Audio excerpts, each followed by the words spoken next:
Good morning, students. This is our second lecture on phenols. This is for BSc Part 2, second paper. I'm Dr. Anita Prasad. इससे पहले वाले lecture के अंदर अपन पढ़ चुके हैं प्रॉपर्टीज ऑफ फिनॉल. हम देख चुके हैं फिनॉल्स के एसिडिक कैरेक्टर के बारे में और ये भी देख चुके हैं कि सब्स्टिट्यूएंट्स का क्या इफेक्ट पड़ता है इसकी एसिडिटी के ऊपर. आज इसकी कुछ प्रॉपर्टीज के बारे में बात करते हैं. फिनॉल्स इलेक्ट्रोफिलिक सब्स्टिट्यूशन रिएक्शन दिखाता है और ये हमने पिछली बारी देखा कि ये इलेक्ट्रोफिलिक सब्स्टिट्यूशन रिएक्शन के लिए बहुत ज़्यादा रिएक्टिव है. उसका कारण कि ये जो OH ग्रुप है ये इलेक्ट्रॉन डोनेटिंग ग्रुप है और जो नेगेटिव चार्ज है वो ऑर्थो और पैरा पोजीशन के ऊपर एनहांस हो जाता है रेजोनेंस की वजह से और इलेक्ट्रोफाइल आसानी से यहाँ पर अटैक कर सकता है. तो पहले रिएक्शन पढ़ते हैं हैलोजनेशन रिएक्शन. और फिनॉल्स के अंदर क्योंकि ये बहुत एक्टिवेटिंग ग्रुप है, OH जो है वो एक्टिवेटिंग ग्रुप है, उसकी वजह से अगर हम ब्रोमीन के साथ में रिएक्शन करते हैं तो हमें try substituted bromine derivative try bromo phenol मिलता है. यानी mono substituted benzene phenol derivative ना मिल करके ट्राई सब्स्टिट्यूटेड फिनॉल डेरिवेटिव मिलता है. और रिएक्टिविटी इतनी ज्यादा होती है कि अगर हम एक सल्फोनिक एसिड ग्रुप लगा दें, अगर ये ऑर्थो या पैरा पोजीशन के ऊपर सल्फोनिक एसिड ग्रुप लगा हो, तब हम हैलोजनेशन करें, ब्रोमिनेशन करें, तब भी हमें ये ट्राई ब्रोमोफिनॉल मिलता है. तो अगर हमें मोनो सब्स्टिट्यूटेड प्रोडक्ट बनाने हैं तो हमें क्या करना पड़ेगा, हमें बहुत लो टेम्परेचर के ऊपर रिएक्शन करेंगे और अगर नॉन पोलर या लेस पोलर सॉल्वेंट जैसे कार्बन डाइसल्फाइड या कार्बन टेट्राक्लोराइड या क्लोरोफॉर्म की प्रेजेंस में अगर रिएक्शन कराएं तो हमें मोनो ब्रोमोफिनॉल डेरिवेटिव मिल सकते हैं. ऑर्थो और पैरा ब्रोमोफिनॉल्स मिलते हैं.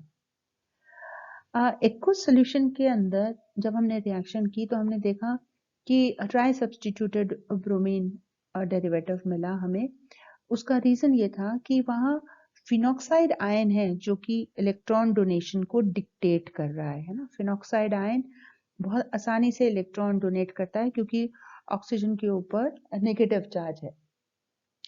लेकिन जब हम नॉन पोलर सॉल्वेंट के अंदर रिएक्शन करते हैं तो हम देखते हैं कि ये नॉन पोलर सॉल्वेंट में OH ग्रुप का ऑक्सीजन जो है वो इलेक्ट्रॉन डोनेट कर रहा है, वो इतना ज्यादा नहीं डोनेशन संभव जैसा कि फिनॉक्साइड आयन के अंदर. यानी बेंजीन रिंग को डोनेशन जो है वो कम एक्सटेंट पे हो रही है और इसीलिए हमें एक्टिवेशन भी कम हो रहा है और हमें मोनो सब्स्टिट्यूटेड डेरिवेटिव मिलेगा. अगर नाइट्रेशन करते हैं डाइल्यूट नाइट्रिक एसिड और low temperature, again this is only 20 degree Celsius या 293 डिग्री केल्विन के ऊपर रिएक्शन करें तो हमें ऑर्थो नाइट्रो या पैरा नाइट्रोफिनॉल मिलता है, मिक्सचर मिलता है. और इस मिक्सचर को हम स्टीम डिस्टिलेशन से सेपरेट कर सकते हैं.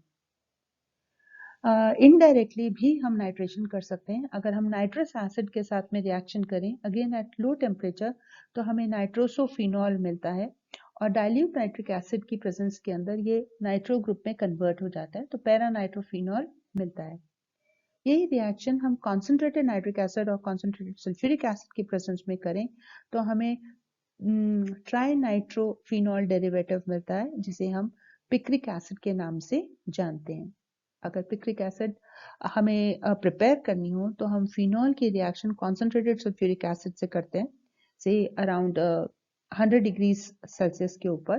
तो हमें ऑर्थो और para hydroxy sulphonic acid derivatives मिलते हैं जो कंसंट्रेटेड नाइट्रिक एसिड के साथ में हीट करने के ऊपर हमें पिक्रिक एसिड देते हैं. सल्फोनेशन, फिनॉल सल्फ्यूरिक एसिड के साथ में again low temperature 20 degree Celsius की में हमें ऑर्थो हाइड्रोक्सी सल्फोनिक एसिड देता है, जबकि यही अगर हम 373 डिग्री केल्विन की प्रेजेंस में या 100 डिग्री टेम्परेचर सेल्सियस की प्रेजेंस में सल्फोनिक एसिड से ट्रीट करें तो हमें para hydroxy sulphonic acid derivative मिलता है।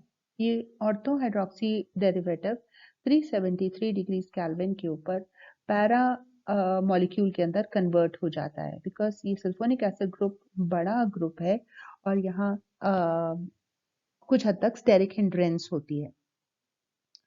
Friedel-crafts reaction, Friedel-crafts reaction phenol alkylation reaction अगर देखें तो एनहाइड्रस AlCl3 के प्रेजेंस में ऑर्थो और पैरा सब्स्टिट्यूटेड डेरिवेटिव देते हैं जिन्हें हम क्रीसॉल्स बोलते हैं। तो ये पैरा क्रीसॉल और ऑर्थो क्रीसॉल का मिक्सचर मिलता है।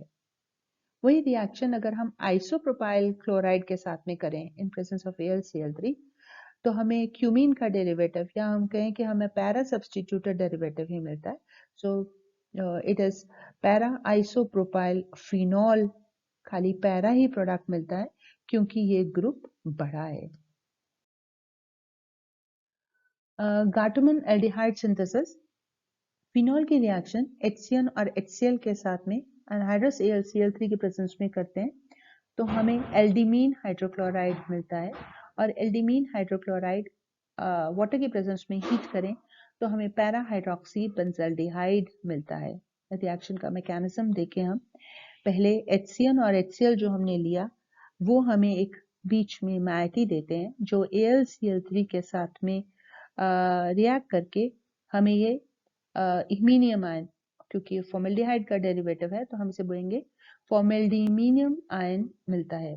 इसके अंदर हमें ये नाइट्रोजन जो है ये बल्कि इनफैक्ट ये वाली स्पीशीज जो है ये हमें अटैकिंग स्पीशीज है, इलेक्ट्रोफाइल की तरह काम करती है।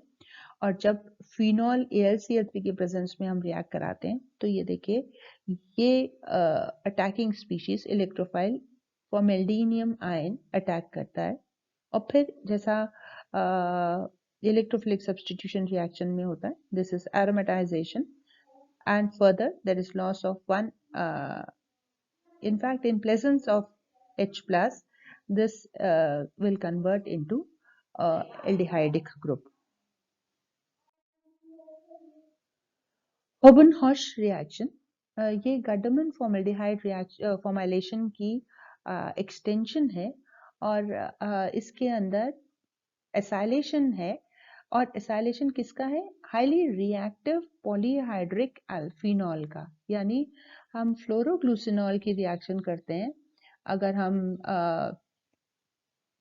मिथाइल साइनाइड और HCl के साथ में ट्रीट कर रहे हैं एनहाइड्रस AlCl3 और सॉल्वेंट हमने लिया है ड्राई ईथर, तो हमें एसिटोफिनॉन डेरिवेटिव मिलेगा, यानी एसिटाइल ग्रुप जो है वो एंटर कर जाएगा दो OH ग्रुप्स के प्रेजेंस में।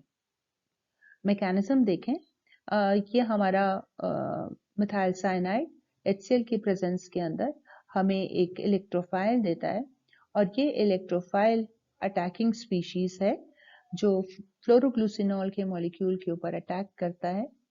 Then driving force is aromatization, loss of H plus, and then this ketamine intermediate that is formed in presence of hydrolysis of it gives ketone. So acetophenone derivative मिला हमें फ्लोरोग्लूसिनॉल का, जिसे हम फ्लोरोएसिटोफिनॉन कह सकते हैं। The next reaction is Kolbe's reaction. Carbon dioxide के साथ में रिएक्शन अगर हम फिनॉल की कराएं, now this is sodium phenoxide, 400 degrees Kelvin और a little pressure 4 to 7 atmospheric pressure, तो हमें सॉल्ट मिलता है जो कि डाइल्यूट HCl के साथ में रिएक्ट करके सैलिसिलिक एसिड देता है। मैकेनिज्म देखें, ये कार्बन डाइऑक्साइड के अंदर ये जनरेट हुआ इलेक्ट्रोफाइल और ये इलेक्ट्रोफाइल अटैक करता है ऑर्थो पोजीशन के ऊपर। Now aromatisation, and aromatization will lead to the salt, and this with H plus it results into salicylic acid.